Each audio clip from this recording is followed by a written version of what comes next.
Isang mapagpalang araw po sa inyo mga kailokanong hilaw. May panibago na naman po tayong video para sa araw na to.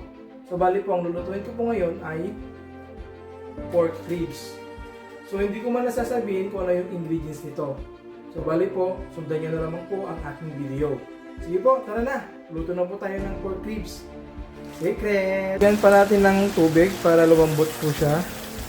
Kasi medyo matigas pa po siya eh. Sige po, check po natin kung malambot na po siya.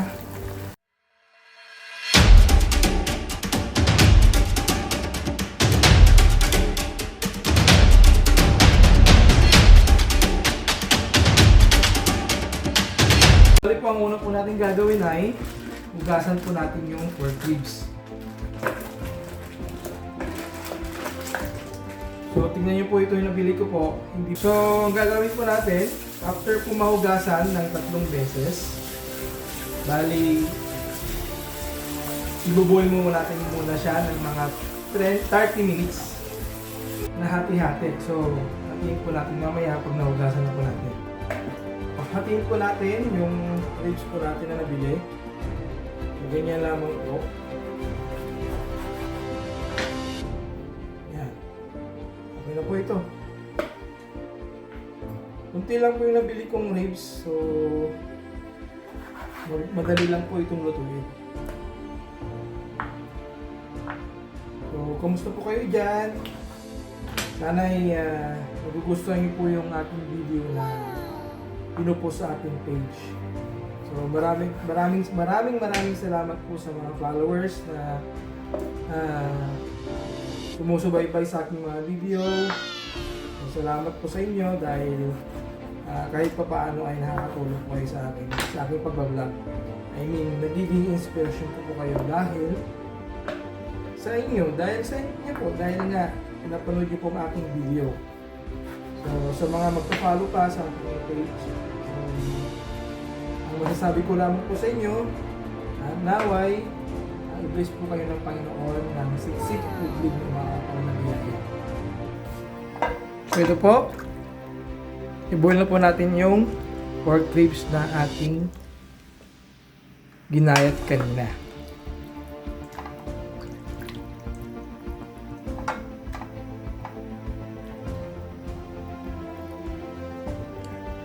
So, I think malambot po itong nabili ko. Ayan o.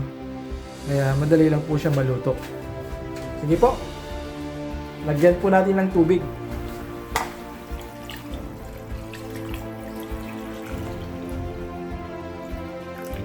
So, bakit kanyo iboboil ko itong pork ribs? Dahil para malinisan po ng maayos. Kasi nga, mas maganda munang binoboil yung karne para malinis po siya. So, ganun po yung technique. So, binoboil muna yung karne, then saka iluluto po. Sige po, takpan po natin.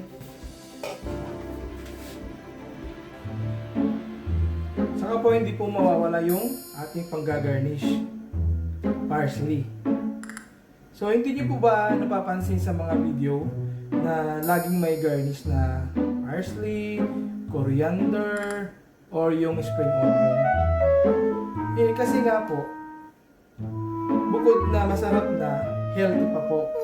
So, tingnan natin kung healthy na.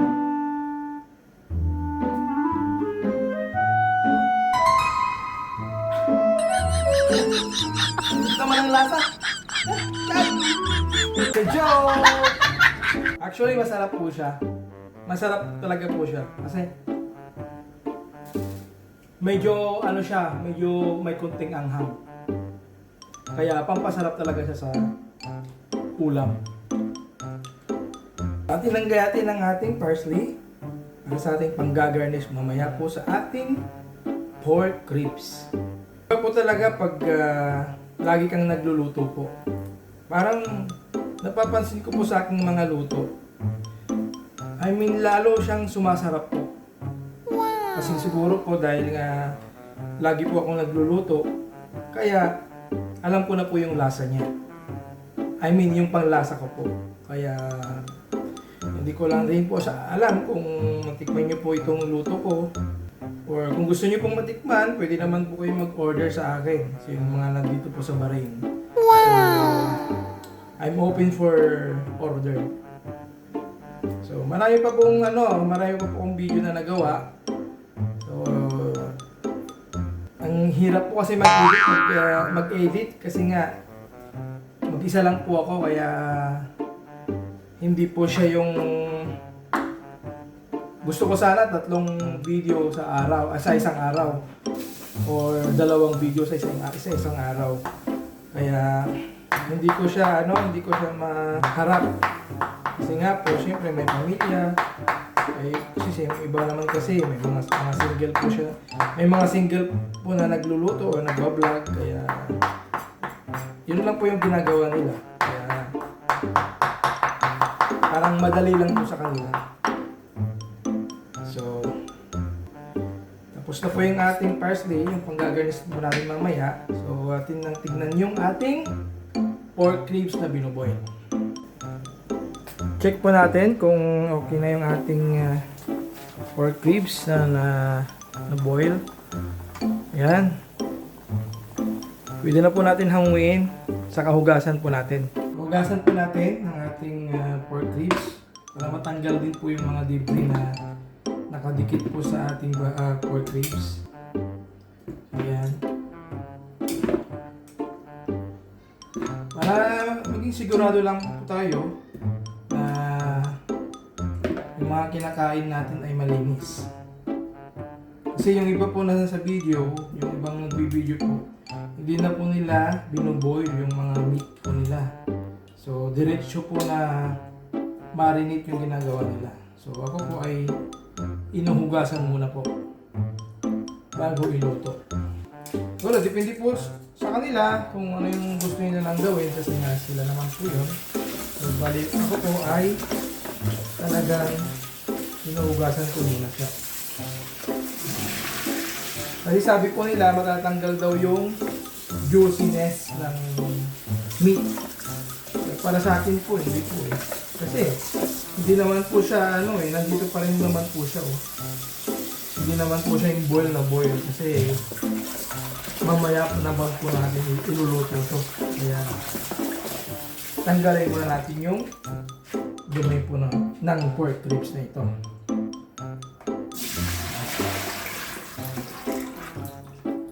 Yan na po. Sige. Start na po tayo magluto ng pork ribs. Pwede na po natin lagyan ng mantika.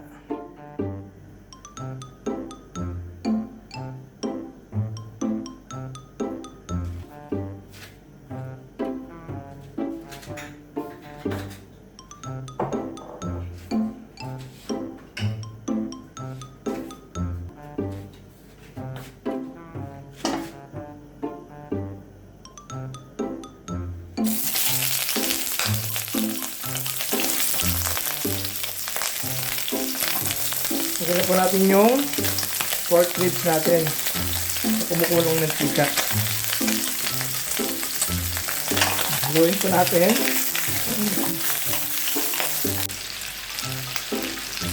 So, bali lagyan na po natin ng oyster sauce. Yan, Mamasitas. So, bali po, 2 spatula po. O 2 sandok ilalagay po natin para maglasa po siya.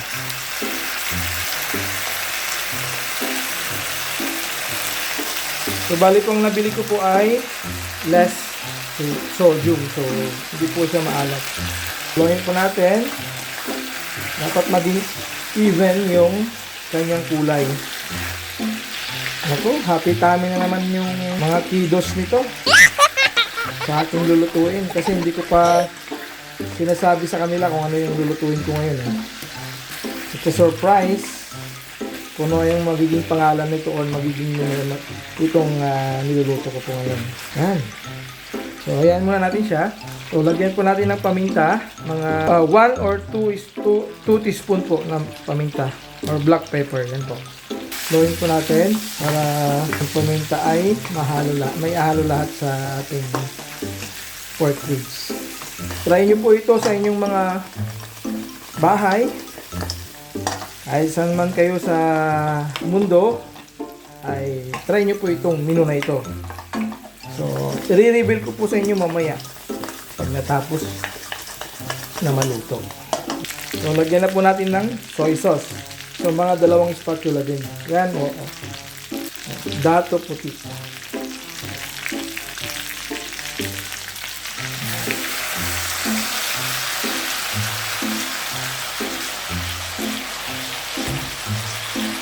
So, haluin po natin. Ay, nako. Ewan ko lang po kung pag naluto to, talagang taob ang kaldero. Lagyan po natin ng tubig para lumambot siya. Yan. Of course, pag nilagyan na natin yung tubig, lakasan po natin yung apoy. Takpan po natin. Sige po, check po natin kung malambot po siya. It's time to put the butter. Yan. So, hayaan nating matunaw. So, ilagay na natin yung onion.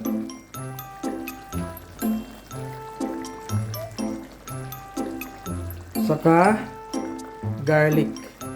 Yan. Haluin po natin.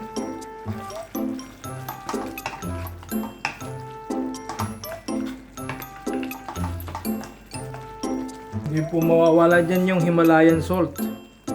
Ayos. So, pwede na natin lagyan ng sweet chili sauce. So, mga 2 spatula din or 1/4 cup. Yan. Haluin po natin ang maluto. So, check natin kung malambot. Yun, oh. Malambot na siya. Ganyan lamang po kadali magluto ng... I-reveal ko na po kung ano yung luto ko na to. So, ito po yung secret recipe po ng pork ribs na tinatawag kong pork ribs with sweet and chili sauce. Huwag nyo po sana kaliligtaan or please don't forget to follow, like, share, and comments po sa aking ipopost na video para po sa inyong lahat. Maraming salamat po. Thank you for watching. God bless po sa inyo.